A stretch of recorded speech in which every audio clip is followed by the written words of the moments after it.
Welcome to Hallam Senior College and the 2021 into 22 Year 11 students into Year 12 information session.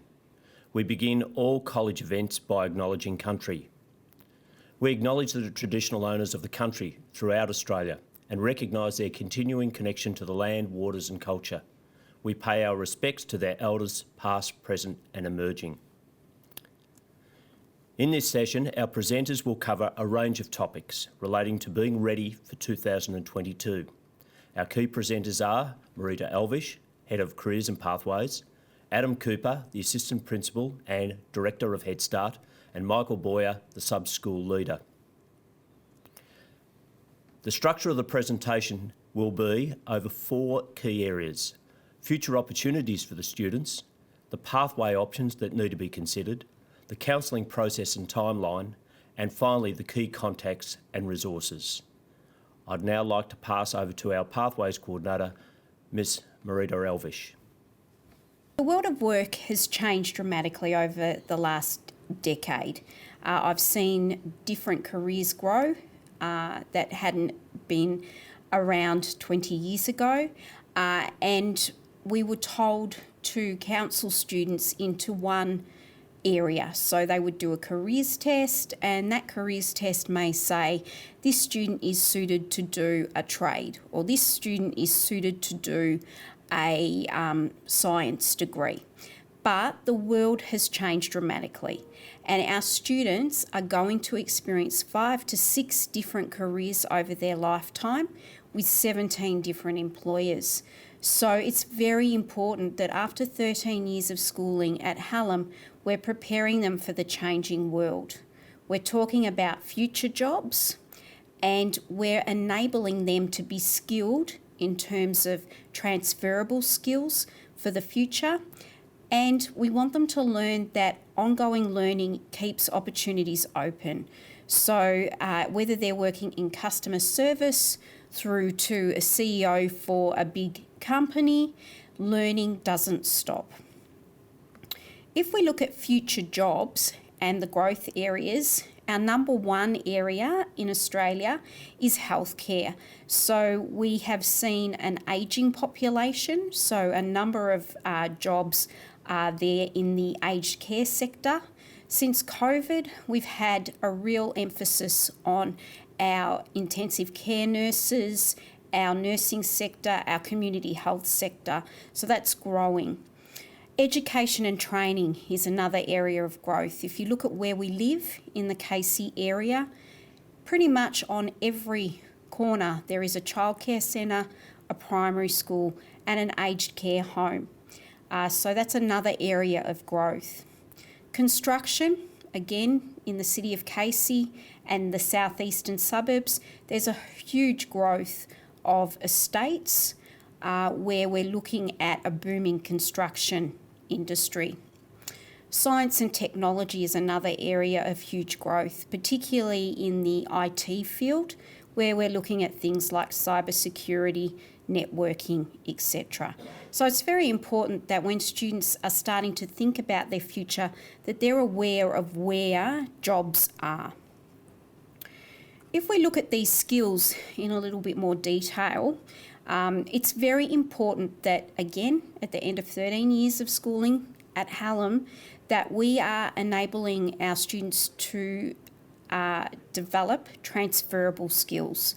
So these are things like our problem solving, communication, digital literacy, which is a big growth area, teamwork, financial literacy. So some of our young people are moving into areas like customer service where they're working with huge budgets and they have to account for every dollar in a business.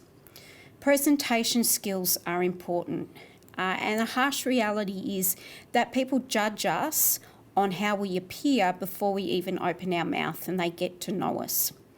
Critical thinking links into that problem solving, so making good decisions that will benefit a company, and employers value creative thinkers.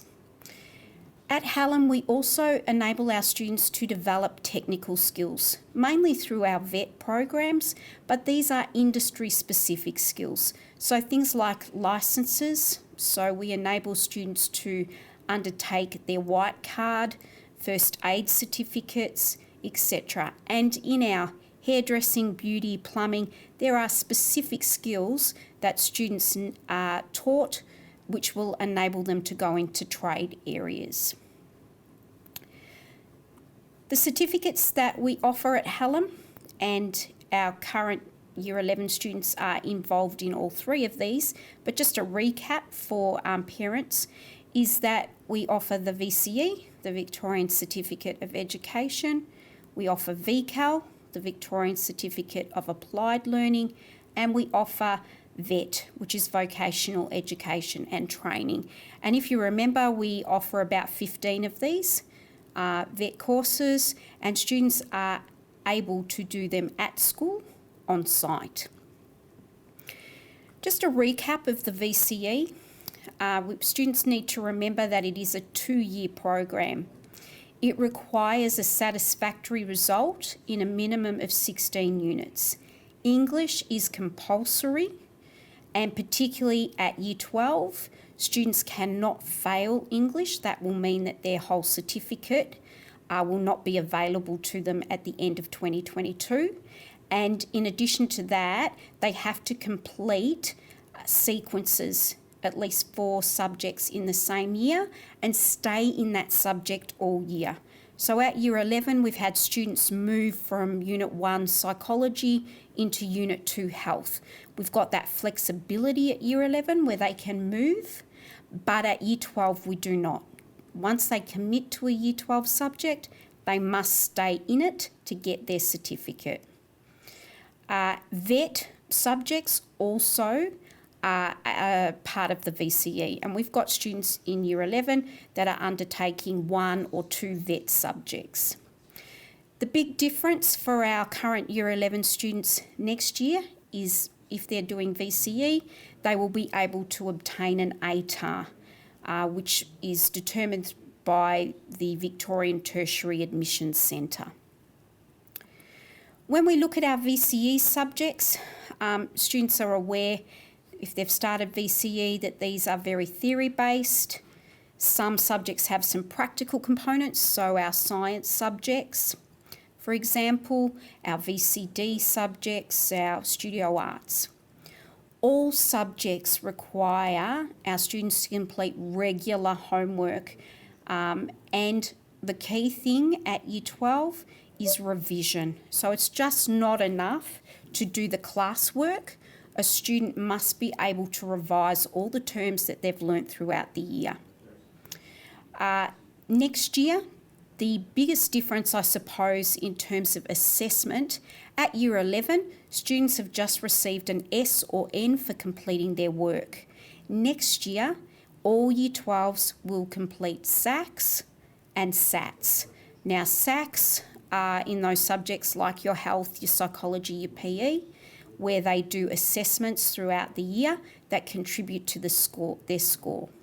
SATs are longer pieces of work that are conducted in subjects like information technology, in your art subjects. But again, they're calculated and contribute to your ATAR score. Okay, the biggest difference for next year's Year 11s is they go from 6 subjects to 5 studies in Year 12. Now, what this basically means for the majority of our students is that they will have to drop a subject. So it's very important that the students evaluate all their subjects. Which subject am I dragging my feet going to? Which one am I finding the concepts quite difficult in comparison to the others? So there needs to be a real thought into which subject you will drop, if you like. But we expect 5 subjects, including English, in Year 12. This 5th subject will contribute to their ATAR, so it is very important. There are some students this year who completed in our current Year 12 group that completed a Year 12 subject last year and are doing university studies. We do allow this for our Year 12 Year 12 students next year, that they can undertake a uni subject and it will contribute to their ATAR as well. But we will talk them through that process. Applications are open at the end of the year. If we look at the ATAR is the Australian Tertiary Admissions Rank. The key word there is it is a rank. It's based on their VCE results for 3 and 4 studies, and it involves them completing 5 or 6 subjects, and these contribute towards their ATAR. The ATAR is only used for entry into tertiary courses at university. And the key thing is it is a rank, and students will be ranked against the state. So it's not just how they perform in their English class at Hallam. They have to think of their English class being the whole state. And if we look at it, there's probably about 55,000 students in that one English class across the state. And we compare that, if you like, to a Marvel Stadium of people. So it is very important that they see that this rank is against the state. If we look at an example here, we've got Colin. So Colin did English, he did health, he did psychology, business management, VCD and further maths. If we look at the scoring, he gets whole scores out of 50 for his first 4 subjects. So for English, he got a 31, for health, he got a 40, psychology a 34, and business management a 35. These subjects are scored whole, and the 5th and 6th, his VCD and his further maths, he gets 10% of that score. Now that doesn't sound much, but in terms of being ranked against the state, that can allow students to move up the ranks, if you like. So it is very important that students treat their subjects equally. And be very mindful. We don't want to hear students saying it's just my 10% subject, because they're all equal. Okay, the other certificate that many of our students are undertaking currently is VCAL, the Victorian Certificate of Applied Learning. Key word here is applied. We remember that it's practical and it's based on being competent, particularly in those vet areas. We have some students who are undertaking outdoor ed currently, and we would presume that going into Year 12 that they like their outdoor ed and they would like to continue it. There is some workplace learning involved in that as well. There are compulsory subjects within that VCAL certificate, and we'll talk about those in a minute. What I need to stress is that when a student does senior VCAL next year, they must remember that it is a very self-directed program. They need to take responsibility for their learning, and there are aspects of community and further pathways that are studied. Please remember that this is a Year 12 certificate, so there are many aspects of work that have to be completed. Next year, like a VCE program, and sometimes VCAL students in a senior area forget this, that there is a formula to getting their VCAL certificate as there is to getting their VCE, and it works on 10 credits. So students really have to be aware of their reading and writing at the senior level. They must complete that. They must complete a PDS or personal development unit. And when they're looking at their vets, we're talking about 90 hours of competency from a vet program. So it is very, very important that students don't just think that this is a VCAL option. There is a formula that applies. We expect you to be competent and we expect you to be able to work independently, and that is very important. I'm going to hand over to Mr. Cooper now, who's going to talk about VCAL in terms of opportunities for workplace learning and Head Start? So all students at Hallam have the opportunity to engage in activities that are linked to workplace training and workplace immersion. A couple of more specific programs within the college that allow students to go on site and actually have workplace-based experiences are our Structured Workplace Learning Program and also our Head Start program. The Structured Workplace Learning Program is a formalised method of work experience, and it's also something that students can utilise towards the completion of their senior certificates. The Head Start program is a specialised program. Hallam is part of a cluster of schools in the local area. It is the lead school of the Head Start program, which is a new initiative in the school-based apprenticeship and traineeship space.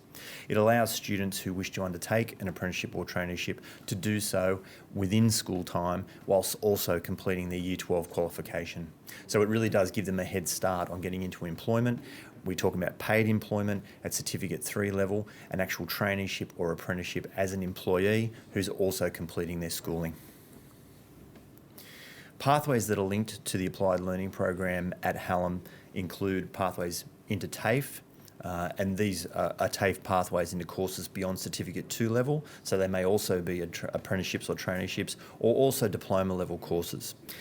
One thing to keep in mind as far as applied learning pathways go at Hallam is that your diploma level certification will actually qualify you to go on to a university pathway. So an applied learning program within the school can actually link onto a degree further on down the track should the student wish to explore that option. Of course, students are also encouraged to take up apprenticeships and traineeships beyond Year 12 once they complete, and also students are encouraged and given also network and industry contacts to engage with employment in a part-time or full-time capacity. Our aim is to make sure that every student who leaves the college leaves with an affirmed and positive pathway, whether it's within further education, within training or within employment. So a significant component within the programs at Hallam College are our VET offerings. So VET are vocational education and training courses. We have over 16 courses prescribed for 2022 and moving forward with the college. And these are courses that allow students to receive a nationally recognised certificate upon completion. They're based on practical and hands-on training that are specific to a particular industry area, and we have a wide range of industry area pathways on offer for each of our students. These are competency-based assessments. They are an S&N result based on units of competency within a nationally recognised course, but they're also graded for levels of achievement within our program. So these are school-based assessments, and that grading can help students to build portfolios to move on to future employment within the industry sector that they choose to explore. Successful completion of VET studies can actually contribute to a VCE score, and I'll show a list in a second of those VETs available to students. And many are scored in the same way that VCE subjects are scored, including a formalised assessment that contributes to their ATAR. So on the board here you can see this is a list of our VET offerings for 2022. We have a very wide range of VET offerings for a senior secondary provider. We are probably the largest provider of VET within school in the local area, and remembering that most of our VETs are actually delivered in school on site. You'll see on the board here we've divided these into those that are scored and unscored, giving students the option to explore both sets of pathways. Another point to take into consideration moving forward are the future possibilities of VET within the school.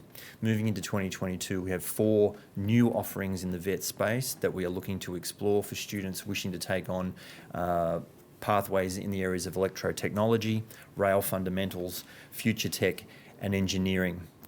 The electrotechnology is offering up a Certificate 2 level course, a VET in Schools delivery course. The rail fundamentals is an introduction into the rail industry, into rail maintenance and into the transport industry more generally. And there are a lot of opportunities in the southeast area for students wishing to take on that explored pathway. And we also have a link into the new Tech Futures program that the department is rolling out across the state, which allows students to take up a traineeship within emerging technologies and integrated technologies. Another course that we're looking at exploring for 2022 is within engineering, and this covers the breadth from fabrication through to advanced engineering and onto potential manufacturing pathways. And we know that there's a wide range of opportunities for students within the local area within those sectors. I'm going to now send you back to Miss Elvish, who's going to talk about resources. Moving into Year 12 next year, it is very important that our students are well resourced. So there are some guides that they did receive last year, the Where To Now guide, which just outlines the differences between VCE and VCAL and VET. We have our handbook on our website that goes through what Year 12, Year 11 subjects entail. And we also have guides through VTAC. VTAC are the Victorian Tertiary Admission Centre. As I said, they calculate your ATAR, but they also provide materials in terms of careers planning. The other resources that we have in the school are our Hallam Senior College website, which has opportunity for both students and parents to access. They can find out information about careers. They can design resumes on there. They can look at virtual work experience. We also have another learning platform called the Careers Department, which also has a wealth of information in terms of careers profiling so that they can look at a number of careers tests. It's got virtual work experience as well, and it looks at the skills and interests in a variety of jobs. Job Outlook is another resource that's available online, and it again is a wealth of information in terms of different career paths, the skills involved, things like wages, future growth as well. So it is important to recognise that your students will be well supported in terms of resources, and it is important as well that these resources become a talking point for both students and parents when they're looking at careers planning. I'm here to talk you through the subject selection process. All parents and guardians must book in online through the Compass portal for a subject interview during week 6 of term 3. Students will be interviewed and they will choose their subjects for 2022. This will be based on what you have done in Year 11 during 2021, but is an opportunity for you to change some of your subject selections for next year. We welcome parents to attend these interviews online. Once these are completed, parents will need to sign off on the selections you have made in these interviews. A number of subjects have a cost that is involved in the subject, and they'll be outlined in the interview as well as in the form to be signed. Moving forward, if you need any questions or have any queries, please don't hesitate to contact some key contacts around the school. You've got Miss Elvish, Mr. Latham, and also myself in the sub-school office.